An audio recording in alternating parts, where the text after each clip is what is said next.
Alors, pour ma séance sur Napoléon, je vais d'abord commencer par insérer un média. Donc là, j'arrive dans mes ressources. J'ai mis tous les médias qui m'intéressaient pour la séance. Donc je vais sélectionner l'image de Napoléon que je veux et l'autre de Louis XIV. Et je les dispose sur le paperboard. Le but sera de les comparer tous les deux et de remarquer les symboles qui se retrouvent avec différentes étiquettes. Donc pour construire mes étiquettes, je vais aller dans le fichier texte et je vais noter tous les éléments qu'on retrouve dans chaque tableau. Donc l'épée de Charlemagne, le collier de chef de noblesse, la couronne, tous ces éléments-là, je vais les noter. Voilà. Ensuite, je vais devoir les dupliquer puisque je voudrais les avoir pour les deux tableaux. Donc je les duplique de cette façon. Voilà. Et je fais ça avec chaque étiquette. Donc voilà, comme ceci. Après, je vais faire en sorte de les remettre en ligne pour que ce soit plus lisible.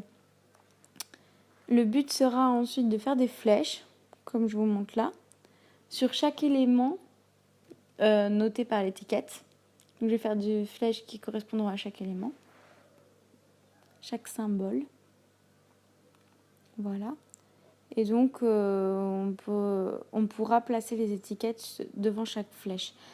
Donc là, je vais masquer une par une toutes les étiquettes. En fait, je vais faire plus rapidement en les sélectionnant toutes.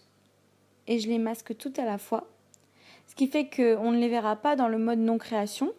Donc je vais faire la même chose pour les flèches. Je les sélectionne toutes.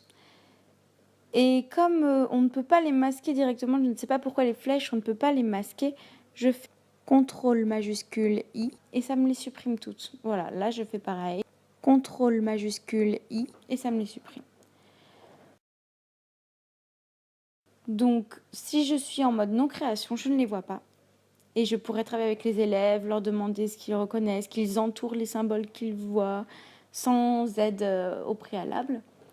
Et dès que je voudrais passer à l'exercice avec les étiquettes à replacer, j'aurais juste à appuyer avec le clic sur le mode création. Et voilà, tout apparaîtra et ils pourront replacer les étiquettes là où elles correspondent, comme sur le tableau. Ils verront qu'il y en a deux qui restent, qui étaient en double mais qui n'ont pas leur place et ça leur montrera qu'il y a une différence entre les deux tableaux et que ces deux étiquettes-là ne se retrouvent pas dans les deux tableaux.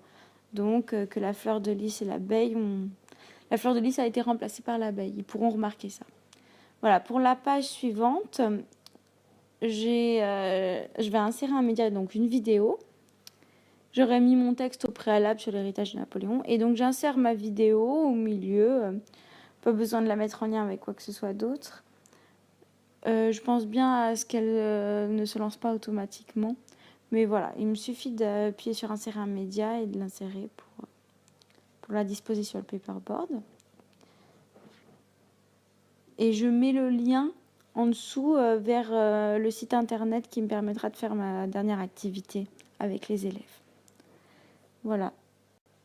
Ensuite, dans la dernière page, je mettrai en place la trace écrite